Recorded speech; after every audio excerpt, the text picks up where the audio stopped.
आम्ही एप्रिल महिन्यात दीक्षाभूमी ते रामटेक, रामटेक ते गोंदिया, गोंदिया ते भंडारा, भंडारा ते गडचिरोली आणि गडचिरोली ते चंद्रपूर पदयात्रा काढणार 15 दिवसाची आणि सरळ आम्ही पाहतोय ताडोबात घुसणार.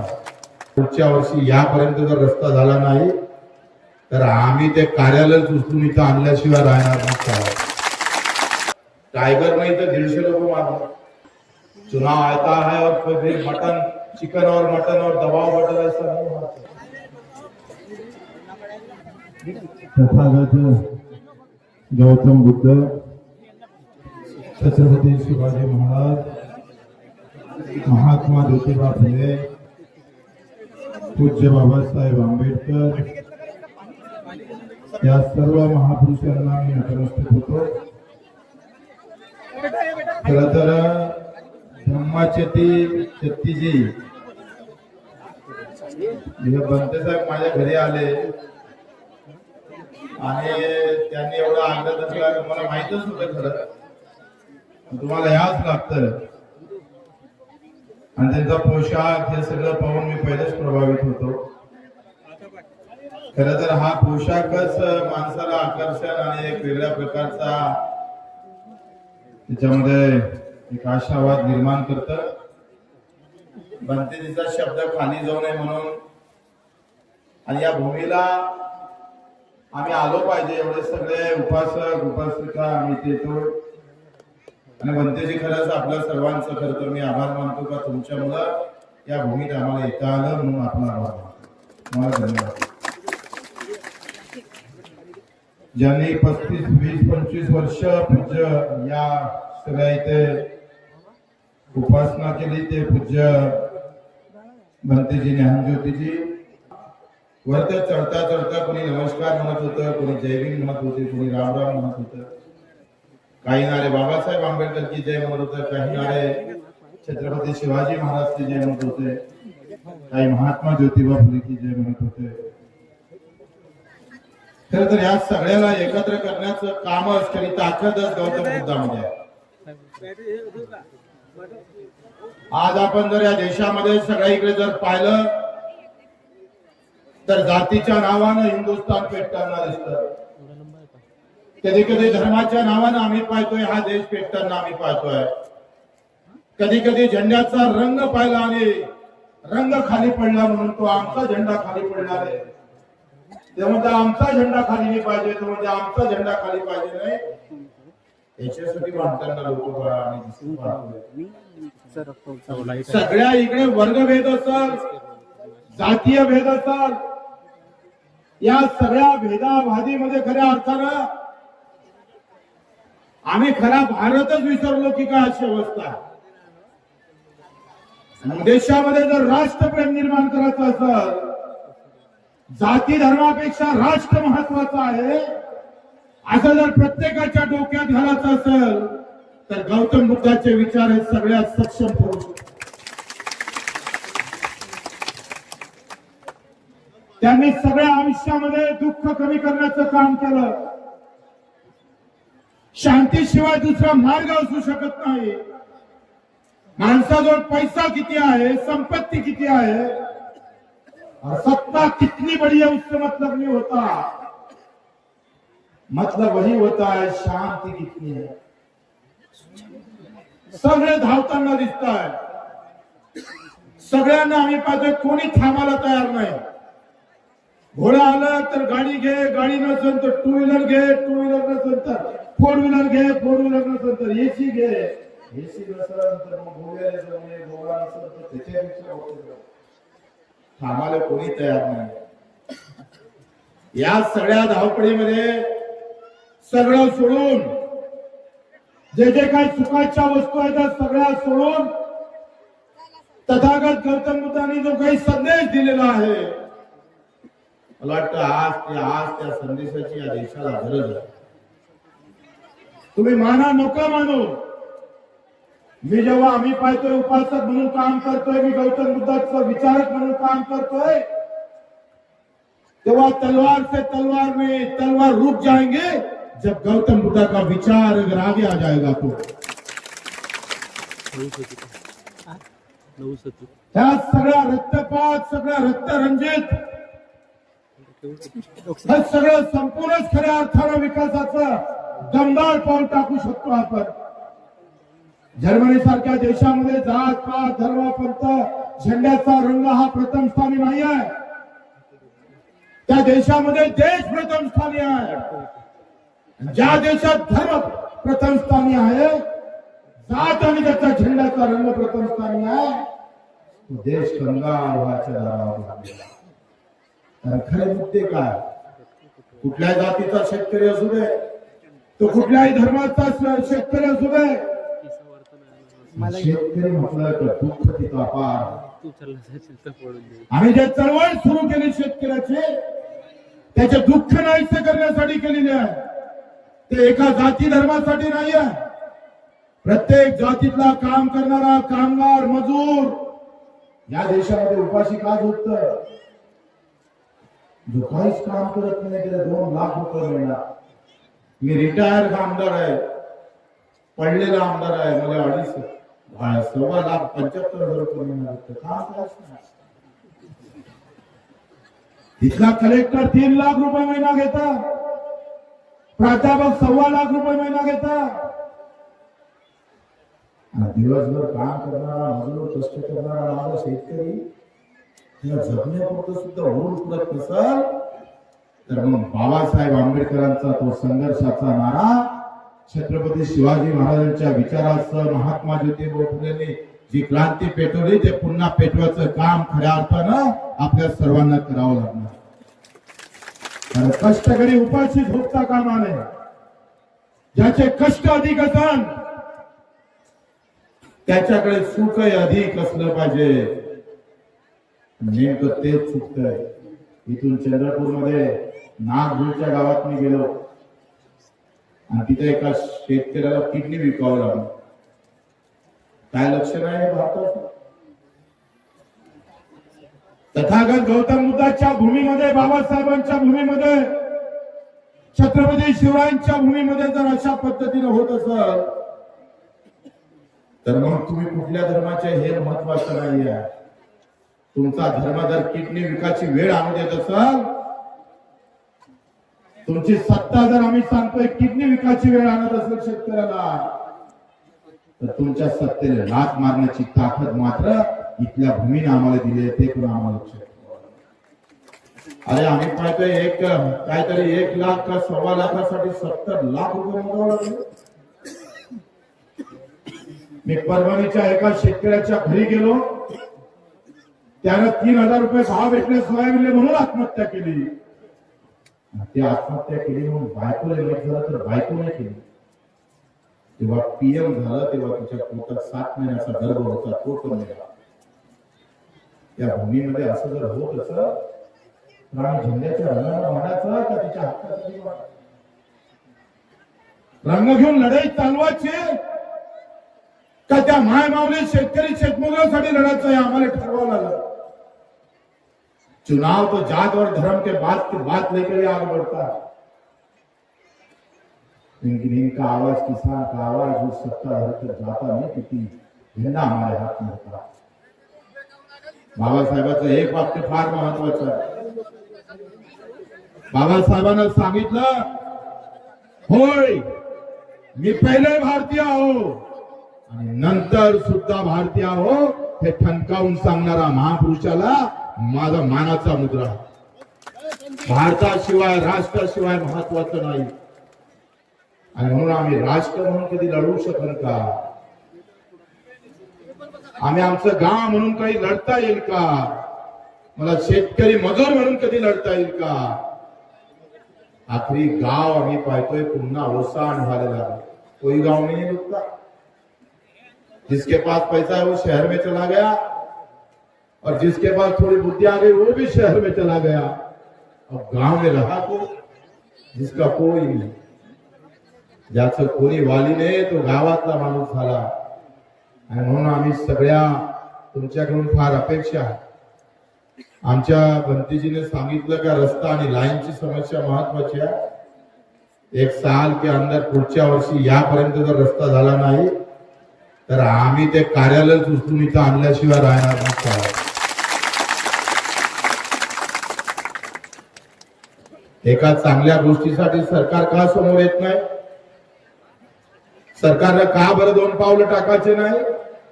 अरे 2 ते 3 दिवसामध्ये हा कार्यक्रम जेव्हा होतोय तो चांगला झाला पाहिजे. एक विचाराचं व्यासपीठ या उंच टेकडीहून जेव्हा जाईल तेव्हा उंच भारत निर्माण करण्याचं काम निश्चितच या भूमीतून झाल्याशिवाय राहणार. आणि म्हणून आपल्या सर्वांकडून खरं तर फार मोठ्या अपेक्षा आहे. हे फार जात पात धर्म पंथ या गोष्टीकडे वळणारा माणूस नाहीये, पण राजकारणामध्ये जातीशिवाय धर्माशिवाय जमत नाही. जातीवर बोलला का लगेच माणूस नेता होतोय, शेतकऱ्यावर बोलला का पडतोय माणूस. तुम्ही मजुराची गोष्ट करा, पडणार. तुम्ही शेतकरी म्हणून बोला, तुम्हाला पाळणार लोक. तुम्ही झेंडा घेऊन लढणार, तुमचेच आमदार दिसणार. चारों तरफ तुम्हारा ही माहौल होगा, क्योंकि संघर्ष की बात धर्म पर जब आती है तब संघर्ष बड़ा होता है, और किसान पर आती है तब संघर्ष ही नहीं होता, काहीच होता. 70% शेतकरी असणारा भारत देश पुन्हा रोज 12 आत्महत्या होते. जगभरात 12 ते 13 आत्महत्या होते. त्याचे सुखाचे दिवस येणार तरी कधी? पहिले जातीच्या नावानं शिक्षण भेटायचं ना. अहिल्यादेवी होळकरांच्या वेळेस त्या राजघराण्यात मुलांना शिक्षण दिल्या जात होतं, धर्माचं काय असेल ते, पण महिलांना नव्हतं. अहिल्यादेवी होळकरांनी संघर्ष केला आणि राजघराण्यातलं शिक्षण पहिल्यांदा सुरू झालं. दुसरा संघर्ष सावित्रीबाई फुलेंनी केला, तो जातीच्या विरोधातला संघर्ष होता. कोणत्या जातीचे माणसं शिकन, कोणत्या जातीचे शिकणार नाही, तो संघर्ष आम्ही पाहतोय सावित्री बाईने सुरू केला. आता संघर्ष जातीपातीचा संपला, आता पैशाचा संघर्ष सुरू झाला. निळ्या झेंडावाला असू दे का भगव्यावाला असू दे का पिवळ्यावाला असू दे का हिरव्यावाला असू दे, जिसके पास पैसा है वो जर्मन में पढ़ने को जाता, और जिसके पास पैसा नहीं वो जिला परिषद के रुक जाता. पोट्टेच्या कुरिय मास्टर लापता. गरिबाचं शिक्षण थांबलं, गरिबाची आरोग्याची व्यवस्था थांबली. जातीभेदापेक्षा अर्थभेदाची लढाई लढता आली पाहिजे. हा अर्थभेदासाठी आम्ही समोर येता आलं पाहिजे. या अर्थभेदामुळे आम्ही मरतोय. या अर्थभेदाची लढाई शेतकरी शेतमजुराच्या घरापासून सुरू होतं. आज कंपनीतला कामगार पहा काय अवस्था. आज शेतकऱ्याच्या मजुराची अवस्था, शेतकऱ्याची अवस्था, या सगळ्या व्यवस्थेवर आम्हाला लढावं लागेल. बंतेजीने ज्या पद्धतीने सांगितलं, टायगर नाही तर 150 लोक मारले. एक टायगरवर 150 लोक खतम. आता 150 लोक एका इकडे, एक टायगर, एक वाघ एका इकडे. तुम्ही जर एका माणसाला 150 माणसाने एक टायगर मेला मारला असता, 150 लोक अंदर राहिले असते. म्हणजे तो टायगर फक्त आमदार खासदार मंत्र्याच्या घरात जात नाही. मला वाटते हा टायगर दिल्लीत आणि मुंबईत गेला पाहिजे. तो गावात येतो म्हणून प्रॉब्लेम आहे. तो अगर दिल्ली मुंबईतल्या लोकांनी जर थोडासा जर आरोडी केली असती तर फिर मजा आती. लेकिन गाँव की खिदमत क्या, हमारी औकात तो भी क्या, हम गाँव वाले हैं, हम तो भीख मांगने वाले लोग हैं, हमारी कोई औकात नहीं रही है. ही औकात दाखवायची वेळ आता गावकऱ्यांची आली आहे. आणि म्हणून भंतीजीनं सांगितलं त्या पद्धतीनं आम्ही एप्रिल महिन्यात दीक्षाभूमी ते रामटेक, रामटेक ते गोंदिया, गोंदिया ते भंडारा, भंडारा ते गडचिरोली आणि गडचिरोली ते चंद्रपूर पदयात्रा काढणार 15 दिवसाची. आणि सरळ आम्ही पाहतोय ताडोबात घुसणार आहोत.